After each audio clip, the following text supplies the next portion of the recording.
Friends, today we will start our new topic company accounts issue of shares कि company जो है कौन कौन से अकाउंट प्रिपेयर करती है, किस किस कंडीशन में शेयर इशू करती है, क्या क्या उसकी कंडीशंस हैं, शेयर कैपिटल कैसे कंपनी लेती है। तो वो सब हम इस चैप्टर के अंदर कवर करेंगे। This is one of the most important chapter. ठीक है, आपको इसका प्रैक्टिकल क्वेश्चन भी 6 मार्क्स के अंदर मिलेगा ज़रूर, और 3 मार्क्स में छोटा क्वेश्चन भी एक मिल सकता है आपको। तो बेटा सबसे पहले ज़रूरत क्या पड़ी हमें कंपनी बनाने की। देखो, जो सोल प्रोप्राइटर होता है वो ना सभी रिक्वायरमेंट्स पूरी नहीं कर पाता किसी बिजनेस की। ठीक है, सो दैट हमें जो है एक ऐसा कंसर्न चाहिए जिसको हम बिजनेस को वाइड स्केल पे लेके जा सके। सोल प्रोप्राइटर में एक अमाउंट बंदा कितना लगा लेगा, है ना, डिमांड्स को कैसे पूरा कर पाएगा। तो लिमिटेशन रहती है, लिमिटेड मैनेजरियल स्किल्स होती हैं, ठीक है, अनलिमिटेड लाइबिलिटीज होती हैं, लिमिटेड कैपिटल होती हैं। तो उन सब का ड्रॉबैक जो है पार्टनरशिप कवर करती है, लेकिन पार्टनरशिप भी कहाँ तक करेगी, है ना, स्मॉल लेवल तक कर सकती है। अगर लार्ज स्केल लेवल पे अगर आप अपना बिजनेस लेके जाना है तो आपको जो है कंपनी ऑर्गेनाइजेशन खोलनी पड़ती है। तो कंपनी बेसिकली है क्या, कंपनी एक ना आर्टिफिशियल पर्सन होता है जो कि लॉ क्रिएट करता है। अकॉर्डिंग टू प्रोफेसर हैनी ने बोला है कि जो कंपनी है ना एक आर्टिफिशियल पर्सन है, ठीक, फिजिकल ह्यूमन बीइंग नहीं है, आर्टिफिशियल पर्सन है created by law. According to Indian companies act 2013 के अंडर जो रजिस्टर्ड हो कंपनी, वो जिसकी सेपरेट एंटिटी होती है, यानी कि मेंबर अलग है और कंपनी अलग मानी जाती है with a perpetual succession. Perpetual succession होती है बेटा, member may come member may go, but the company goes on forever. Company जो है हमेशा लॉन्ग टाइम के लिए ही बनाई जाती है। और एक कॉमन सील, एक उसका सिग्नेचर होता है, एक स्टैंप होता है। ठीक है, सेपरेट मानना है हमने। कंपनी जो है अपने ओन पे ही परचेज कर सकती है, शेयर को सेल कर सकती है, किसी पार्टनर की कंसेंट की इसमें ज़रूरत नहीं होती, किसी मेंबर की इसमें कंसेंट की ज़रूरत नहीं होती। ठीक है, ऐसे ही परपेचुअल सक्सेशन में मेंबर आएंगे, मेंबर जाएंगे, डेथ से, लुनेसी से, इंसॉल्वेंसी से कंपनी पे कोई भी इफेक्ट नहीं पड़ता। लिमिटेड लाइबिलिटी होती है कंपनी की, यानी कि जितने शेयर जिस शेयर होल्डर ने खरीदे हैं किसी कंपनी के, तो वो उतने के लिए ही लाइबल है, उससे एक्स्ट्रा हम नहीं लेंगे उससे। ओके, फिर कंपनी की एक कॉमन सील होती है। बेसिकली जो कॉमन सील होती है वो कंपनी का सिग्नेचर होता है। जो भी डॉक्यूमेंट्स होते हैं उस कॉमन सील से ही हम जो है साइन करते हैं एक तरह से। ट्रांसफरेबिलिटी ऑफ शेयर्स, आप शेयर को इजीली ट्रांसफर कर सकते हो, खरीद सकते हो, बेच सकते हो। मैनेजमेंट अलग है, ओनरशिप अलग है। मैनेजमेंट हमेशा अलग होती है और ओनरशिप हमेशा अलग होती है। जिसके पास ज़्यादा शेयर है वो ओनर है, मैनेजमेंट कोई भी हो सकती है। 3 तरह की कंपनियां होती हैं बेटा। एक होती है अनलिमिटेड कंपनी जो इंडिया के अंदर नहीं पाई जाती, ठीक है, इसे कंपनी एक्ट जो है परमिट नहीं करता। एक होती है कंपनी लिमिटेड बाय गारंटी, एक होती है कंपनी लिमिटेड बाय शेयर्स। ठीक है, लिमिटेड बाय गारंटी कंपनी वो कंपनी होती है जिसमें मेंबर्स की जो लाइबिलिटी होती है वो लिमिटेड होती है गारंटी तक, कि आपको वाइंडिंग अप के टाइम इतना पैसा ही मिलेगा। अगर कोई लाइबिलिटी है तो आपको इतना ही देना है जितना आपने दिया था। ठीक है, कंपनी लिमिटेड बाय शेयर ये होती है कि किस पर्सन के पास कितने शेयर हैं। इसमें रेस्ट्रिक्शन जो है ना वो शेयर तक होता है, कि इतने शेयर तक आपको जो है फुल अमाउंट पे करना पड़ेगा, उसके बाद आप लाइबल नहीं हो। तो थोड़ा सा फीचर इसमें मिलता जुलता है। अब एक आपकी प्राइवेट कंपनी होती है, एक आपकी पब्लिक, और एक होती है 1% company. Private company according to section 2 sub section 68 of companies act 2013, private company वो कंपनी होती है जिसका आर्टिकल ऑफ एसोसिएशन के अंदर जो चीज़ जो है रजिस्टर्ड हुई होती है, कंपनी की आर्टिकल ऑफ एसोसिएशन होते हैं। ठीक है, प्राइवेट कंपनी कभी भी शेयर को ट्रांसफर नहीं कर सकती, शेयर इशू नहीं कर सकती। 200 मेंबर इसमें मेंबर होते हैं। ठीक है, ये पब्लिक को जो है इनवाइट नहीं कर सकती एप्लीकेशन शेयर इशू करने के लिए। पब्लिक कंपनी वो कंपनी है जो प्राइवेट कंपनी नहीं होती, यानी कि इसका बिल्कुल अपोजिट। ये लोग है शेयर भी ट्रांसफर कर सकते हैं, शेयर इशू भी कर सकते हैं, इनवाइट भी कर सकते हैं पब्लिक को शेयर खरीदने के लिए। इसमें मेंबर जो है अनलिमिटेड होते हैं। प्राइवेट कंपनी में मिनिमम मेंबर 2 होते हैं, मैक्सिमम 200 होते हैं। पब्लिक कंपनी के अंदर मिनिमम 7 है, मैक्सिमम की कोई लिमिट नहीं होती। प्राइवेट कंपनी शेयर इनवाइट नहीं कर सकती, इनविटेशन नहीं दे सकती शेयर खरीदने के लिए पब्लिक को, बल्कि पब्लिक कंपनी जो है शेयर इनवाइट कर सकती है। इसका तो काम यही होता है। प्राइवेट कंपनी जो है रेस्ट्रिक्शन लगाती है शेयर ट्रांसफर करने में, और पब्लिक कंपनी में कोई भी रेस्ट्रिक्शन नहीं होता। एक प्राइवेट कंपनी के लिए कंपलसरी होता है articles of association banana, public company के लिए कंपलसरी नहीं है। वो आर्टिकल तो बना सकती है, नहीं बनाना तो कोई इशू नहीं है। टेबल एफ फॉलो करेगी स्केड्यूल 1 में जो कंपनी एक्ट के अंदर दिया होता है। जस्ट आपको याद रखना है, इसमें डीप में जाने की जरूरत नहीं है। टेबल एफ और एक उसका स्केड्यूल, एक फॉर्मेट होता है जिसके अंदर रूल्स रेगुलेशन होते हैं। जो कंपनी आर्टिकल नहीं बनाती उसको वो फॉलो करना होता है, सेम आर्टिकल की तरह ही होता है। ठीक, अब जो प्राइवेट कंपनी है उसमें मिनिमम 2 डायरेक्टर होते हैं, और पब्लिक कंपनी में 3 होते हैं। प्राइवेट कंपनी जो है अपने साथ प्राइवेट लिमिटेड, पीवीटी एलटीडी आपने देखा होगा, ये यूज़ करती है, और पब्लिक कंपनी सिर्फ एलटीडी यूज़ करती है, यानी कि limited. Then we have 1% company, जिसे ओपीसी बोला जाता है। ये 2013 में ही इंट्रोड्यूस हुई थी। इसके अंदर क्या होता है कि एक ही पर्सन जो है ना, एक पर्सन मालिक होता है कंपनी का, एक ही मेंबर होता है वो खुद। वो पर्सन जो है रेजिडेंट ऑफ इंडिया का होना चाहिए एंड हमारे इंडियन रेजिडेंट होना चाहिए, या इंडिया में कम से कम पिछले 1 साल के अंदर 182 दिन कम से कम रहा हो। ठीक, वो पर्सन जो है ओपीसी बना सकता है। इसकी जो कैपिटल है वो 50 लाख से ऊपर नहीं होनी चाहिए, और इसका जो टर्नओवर है 3 साल में कम से कम 2 करोड़ ही होना चाहिए, 2 से ऊपर नहीं होना चाहिए, मैक्सिमम 2 करोड़ है। इसका पर्पस क्या है? वही पर्पस है चैरिटेबल पर्पस वगैरह, इसमें जो है वो इसको ओपन नहीं कर सकते। प्रॉफिट अर्निंग बिजनेस इसे ओपन कर सकते हैं। ओपीसी को 2 साल के बाद कन्वर्ट किया जा सकता है नॉर्मल कंपनी के अंदर, अगर उसका जो 50 लाख का जो है कैपिटल जो है क्रॉस हो जाए अगर, तब, या उसकी सेल जो है 2 लाख की वो क्रॉस हो जाए, तो 1% कंपनी जो है खोल सकते हैं। जो जो 1% कंपनी है उसको कैश फ्लो स्टेटमेंट नहीं बनानी पड़ती जैसे दूसरी कंपनीज को बनानी पड़ती है। और इसको एजीएम, एनुअल जनरल मीटिंग बनाने का भी कोई ऐसा वो नहीं है, प्रॉक्सी वगैरह इसमें लग जाती है, क्योंकि अकेला पर्सन मालिक है तो क्या वो मीटिंग बुलाएगा, ठीक है ना। एजीएम नहीं बुलाएगा, एजीएम हमेशा जो है मेंबर्स के लिए बुलाई जाती है।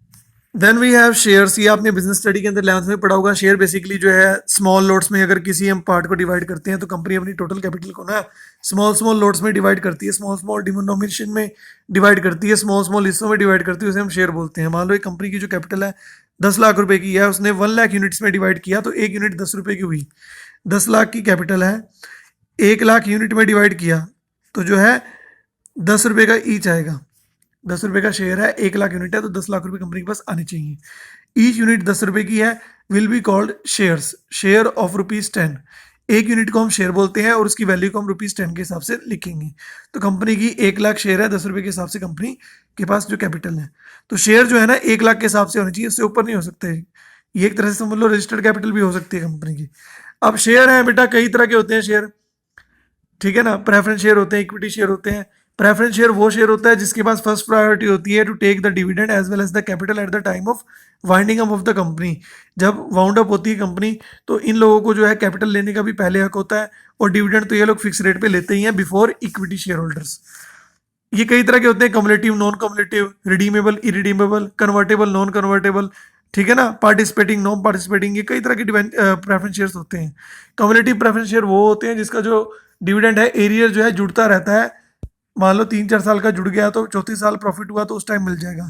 नॉन कम्युलेटिव में जो है जिस ईयर प्रॉफिट हुआ उस ईयर का डिविडेंड मिलेगा, कोई भी कम्युलेट नहीं होगा, कोई भी डिविडेंड जुड़ेगा नहीं जो भी बकाया है पुराना। पार्टिसिपेटिंग प्रेफरेंस शेयर वो होते हैं जिनको हम एजीएम में या नॉर्मल मीटिंग में या मैनेजमेंट में पार्टिसिपेट करते हैं। हालांकि ये बहुत रेयर पाए जाते हैं क्योंकि ये शेयर, इनको ना प्रेफरेंस शेयर वालों को वोटिंग राइट वगैरह नहीं होते, इसलिए बहुत रेयर होते हैं इनके चांस। नॉन पार्टिसिपेटिंग यानी कि they don't have any right to participate in the surplus profit, profit में इनको कोई सरप्लस राइट नहीं होता। रिडीमेबल प्रेफरेंस शेयर वो होते हैं जिनको एक टाइम पीरियड के बाद हमें पेमेंट करना पड़ता है according to section 55 of company act. Irredeemable कभी भी पेमेंट नहीं होती, ठीक है, या तो 20 साल के बाद होगी या कंपनी बंद होने के टाइम होगी। कन्वर्टेबल प्रेफरेंस शेयर वो होते हैं जिनको एक टाइम के बाद जो है इक्विटी शेयर में कन्वर्ट होने का ऑप्शन दिया जाता है। नॉन कन्वर्टेबल कभी भी कन्वर्ट नहीं होते। फिर आते हैं आपके equity share holder. Equity share जो है basically, equity share holder are the real owner of the company, they get dividend after the preference share, they will get capital after the preference share. इनको बाद में मिलती है, हालांकि ये मालिक होते हैं, इनको प्रॉफिट जरूर ज़्यादा मिल जाता है अगर कंपनी को प्रॉफिट हो, ज़्यादा प्रॉफिट पे ज़्यादा प्रॉफिट। इन लोगों के पास वोटिंग राइट्स भी होते हैं, ये लोग जो है मैनेजमेंट में फुल पार्टिसिपेशन करते हैं, ठीक है। याद रखना बस, ये इनके डिफरेंस है, ये पढ़ के देखना, जो मैंने आपको एक्सप्लेन किया वही है। Then we have share capital. अब शेयर कैपिटल क्या होती है? शेयर कैपिटल बेसिकली जो कैपिटल कंपनी ना पब्लिक से रेज करती है बाय इशूइंग ऑफ शेयर, अंश इशू करके, शेयर इशू करके जो पब्लिक से कैपिटल कंपनी रेज करती है उसे हम शेयर कैपिटल बोलते हैं। या कंपनी कितनी मैक्सिमम कर सकती है उसे हम शेयर कैपिटल बोलते हैं, ठीक है ना, ये याद रखना। अब शेयर कैपिटल के कई टाइप्स होते हैं बेटा, ऑथराइज होती है, इशूड होती है, सब्सक्राइब होती है। ऑथराइज शेयर कैपिटल को रजिस्टर्ड भी बोलते हैं और नॉमिनल भी बोलते हैं, यानी कि जो कंपनी के मेमोरेंडम ऑफ एसोसिएशन में लिखी है कैपिटल, उस कैपिटल को जो है हम ऑथराइज कैपिटल बोलते हैं। ये चीज़ आपको याद रखनी पड़ेगी। कंपनी जो है लाइफ टाइम में इसको जो है इशू कर सकती है, मैक्सिमम लिमिट होती है, इसके बायोंड नहीं जा सकती कंपनी। इसके बायोंड अगर जाना है तो आर्टिकल में चेंजेस करने पड़ेंगे, बहुत प्रॉब्लम वाला काम है वो भी। इशू कैपिटल ऑथराइज कैपिटल का ही पार्ट होता है जो कंपनी इशू करेगी पब्लिक से सब्सक्रिप्शन लेने के लिए, पैसे लेने के लिए, ठीक है। इशूड कैपिटल ऑथराइज कैपिटल का पार्ट है। ठीक है, जितनी इशू कर दी वो इशू होगी, जितनी बच गई उसे ऑथराइज बोलेंगे, या उसे हम बोलेंगे unissued capital of authorise capital. Unissued है। सब्सक्राइब कैपिटल वो कैपिटल होती है जो पब्लिक एग्जैक्टली खरीदेगी शेयर जितने के। मान लो कंपनी ने 13,000 के शेयर इशू किए, पब्लिक ने 12,000 के लिए अप्लाई किया, दैट इज सब्सक्राइब कैपिटल। अब सब्सक्राइब में भी केस होते हैं, एक तो होता है फुली पेड, एक होता है नॉट फुली पेड। पहले हम करते हैं फुली पेड का क्वेश्चन, जिसमें जितने पैसे हमने मंगवाए हो उतने मिल जाएं। एक ये इलस्ट्रेशन है आपके पास, ऑथराइज कैपिटल कंपनी की 50 लाख है, इसको डिवाइड किया 50,000 शेयर में, 100 का ईच है। कंपनी इसमें से 30,000 इशू करती है, पब्लिक 27 अप्लाई करती है, दिस इज सब्सक्राइब्ड। कह रहा है सभी पैसे मिल गए, how will you show the share capital account and the balance sheet, also prepare notes to account. कह रहा है नोट्स भी बनाने हैं। ठीक है, इस तरह से हम इसको करेंगे, लेकिन मैं आपको जो है अच्छे से एक्सप्लेन करूंगा इसको कि कैसे करने हैं। सबसे पहले बेटा बैलेंस शीट का फॉर्मेट बनाना है, जो रिवाइज शेड्यूल 3 के अकॉर्डिंग है वो मैं फॉर्मेट बना रहा हूँ, फिर हम इसको स्टार्ट करेंगे। तो बेटा इस तरह से बैलेंस शीट का एक एक्सट्रैक्ट हमने फॉर्मेट बना लिया है। Particulars, note number, current year का अमाउंट, प्रीवियस ईयर का अमाउंट, दो अमाउंट आते हैं। हमने इस फॉर्मेट में, वर्टिकल फॉर्मेट में बैलेंस शीट बनानी है। Then we have notes to account, ये इंपॉर्टेंट होता है इस चैप्टर के अंदर नोट्स बनाना। शेयर कैपिटल हम लिखते हैं, सबसे पहले हम लिखते हैं authorise capital.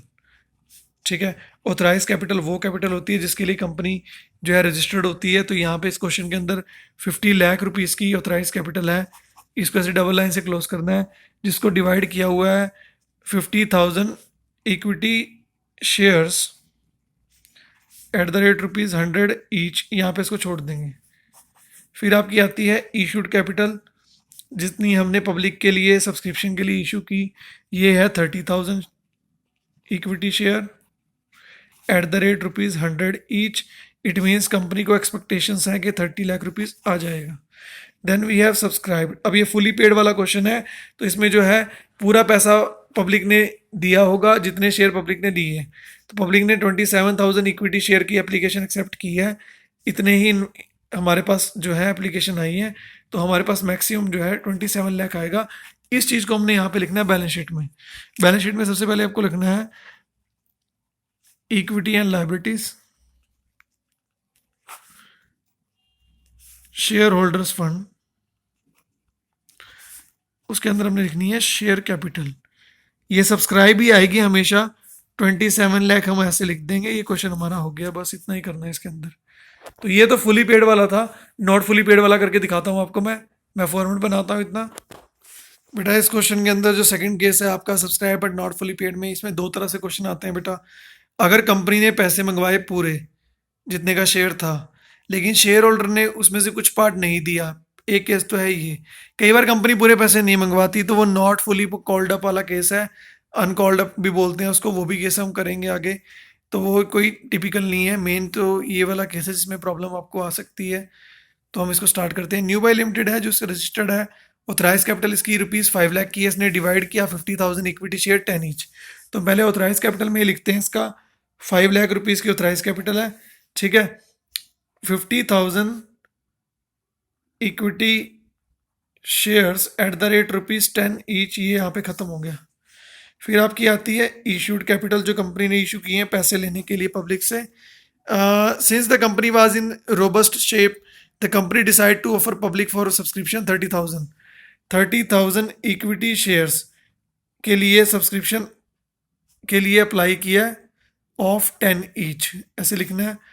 30,000, 3 lakh rupees company को चाहिए, मतलब 3 लाख रुपीज़ जो है कंपनी के पास आएंगे।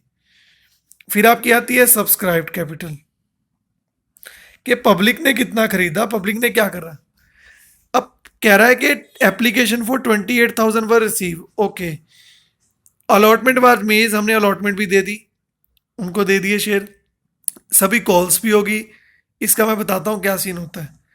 मान लो कोई कंपनी है बेटा, ठीक है, अब उसने 10 रुपये के हिसाब से शेयर इशू किए। कंपनी 10 रुपये इकट्ठे नहीं मंगवाती, पहले होती है एप्लीकेशन मनी, फिर होती है अलॉटमेंट मनी, फिर होती है कॉल्स मनी। कॉल्स चाहे फर्स्ट हो, चाहे सेकंड हो, चाहे थर्ड हो, वो कंपनी के डिपेंड करता है। कंपनी ने एक बेस वैल्यू रख दी एप्लीकेशन की ₹4, टोकन मनी समझ लो एक तरह से। फिर अलॉटमेंट की रख ली 4 और कॉल की रख ली 2, कुछ भी रख सकती है कंपनी, एक तरह से इंस्टॉलमेंट होती हैं। ठीक है ना, आपकी इच्छा है, आप एडवांस में भी दे सकते हो, सभी आपकी इच्छा है, अब जब कंपनी मंगवाएगी तब दे दो।